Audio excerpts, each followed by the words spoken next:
Hello everyone, today we're going to continue looking at functions and specifically an if function.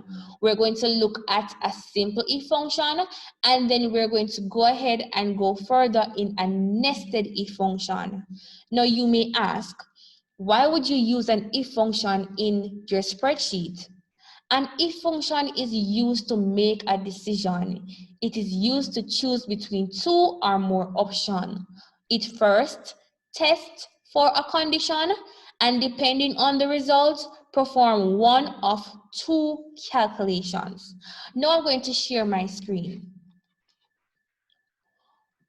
Last class, we looked at this spreadsheet.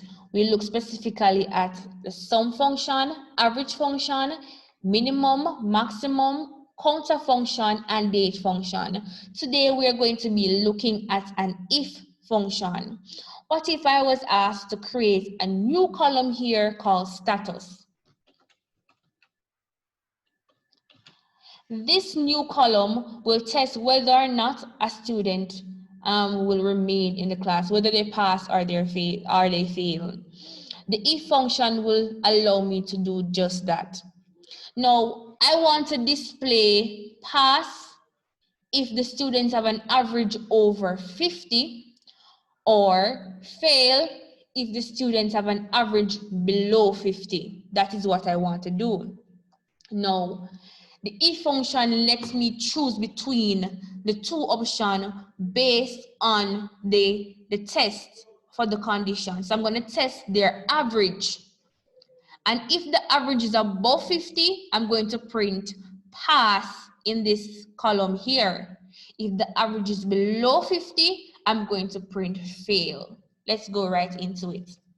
So like I said before in my previous video, all of your functions and formulas start with an equal sign. So I'm going to say equal if, open bracket, and I'm going to be testing H4. So I'm testing H4. I'm going to say if H4 is greater than 50, then I'm going to print pass. So if the condition that I just tested, if it's true, I'm going to print pass. But when you're printing letters in an if statement, in order to print the letters on the screen, you have to put them in the double quotation mark. So I'm going to open my double quotation mark and I'm going to type the word pass and I'm going to close my quotation mark. I'm going to separate this section again with a comma. So therefore, so far we can see that we're testing cell H4 to see if the average there is greater than 50. If the average is greater than 50, I'm going to print pass. If the average is less than 50, I'm going to print fail. So I'm going to put the fail in quotation marks. Like I said before, it will only display it on the screen if it's in the quotation marks, the double quotation marks. So there I go, I have it. Now, I need to close my bracket. Once you open a bracket, it is your responsibility to close the bracket. So there we go. I'm going to press enter now to see if the function works. There you go, the person passed. Because there you can see that the person got an average above 50, because that was the condition. The condition was if this cell, the amount in this cell is greater than 50, they're going to print pass. If it's less than 50, we're going to print fail. Now I'm going to go ahead and do it again. Like I said before in my previous video, repetition is key. So I'm going to go ahead and say equal if, open bracket, and then I'm going to say if H5 is greater than 50, separate each section with a comma. So we're done testing the condition. We just want to choose between the two options now. So we're going to use a comma to separate that, right? So if the condition is true, if H5 is greater than 50, I'm going to print pass. And like I said before, to print the pass, we're going to put the pass in quotation marks, right? and separate this section with a comma. And then we want to do something else if the person gets less than 50. So if they get less than 50, we're going to put fail. Right? And like I said before, if you open a bracket, you close the bracket. So we open a bracket right here. So we're going to close the bracket. And press enter. There we go. If you notice this P is capital and this one is common, is because in this function I had it common. So whatever you put in the quotation mark, it will print it just the same way as it is. All right. So like I said before, we don't have to type it in all the functions, in all the cells. All we have to do is come to the right corner of the screen, wait until our cursor turns into a plus sign, and we pull the function down. There we go. So there we have a simple if statement. This is just a simple if statement. We're going to do now a little bit of a complex if statement. We're going to say,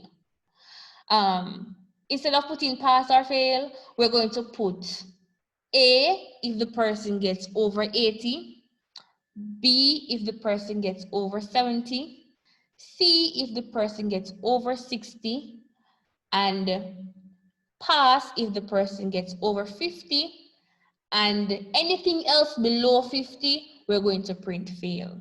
All right, let's try that. So I'm going to clear this out. And this is what we call a nested if statement. This is called a nested if statement. Okay, so I'm going to say equal if open bracket, and we're going to do our condition test. We're going to say if this is greater than, let me stop for a second because I want to zoom in as much as possible because this statement is going to be a bit long. All right, so here we go. Very good. And I want you to be able to see the screen. All right, let's go again. We're going to say equal if open bracket, and then the condition is if H4 is greater than 80, then we're going to print what? A. The person's an A student. Else, we're not going to say we're not gonna put a false there. No, we're going to open another if statement. Right? We're gonna say if open bracket, the same H4 we're testing. If H4 is greater than 70 this time. If it's greater than 70, we're going to print out B. We're going to print B this time, right? Very good.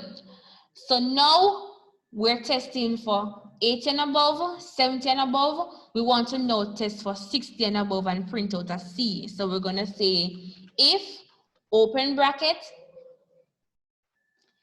H4, we're testing the same cell. H4, if H4 is greater than 60, this time we're going to print out a C. Close the quotation and use your comma again. We're going to go again and run another test. We're going to say if open bracket, same H4, if H4 is greater than, if H4 is greater than 50, if it's greater than 50, use your comma to separate. We're going to print pass. Right? Now, if all of this condition has been tested and they don't get over 6, they don't get over 50, they don't get over 60, they don't get over 70, they don't get over 80, it must means that they get less than 50. And once they get less than 50, there's only one thing we want to print out for them, and it's fail. There we have it. Now we need to close the bracket. Like I mentioned before, once you open a bracket, it is your obligation to close it. So I'm going to close this one right here. I'm going to go ahead and close this one right here. Then I'm going to go ahead and close this one right here and go ahead and close this one. So we open 4 brackets because we use 4 if statements. So we have to close the 4 brackets for the if statement and then we press enter. There we go. So this person got a B. Now, I'm going to pull down the function straight down so you can see the difference. So this person got in the 60s, so they got a C. This person got in the 70s, so they got a B. This person got in the 60s, so they got a C. This person got in the 80, have an 80 average, so they got an A, right? And then this person here got a failing mark because they got below 50. So there you have it, guys. We have just successfully done a normal if statement and then we did a nested if statement. And like I said before, if statement gives you the option to choose between more than one decision. It can be just 2 decisions for a normal if statement, and then you have if statements that have multiple decisions, and this is what we call a nested if statements. Okay, thank you so much for watching. Enjoy the rest of your day.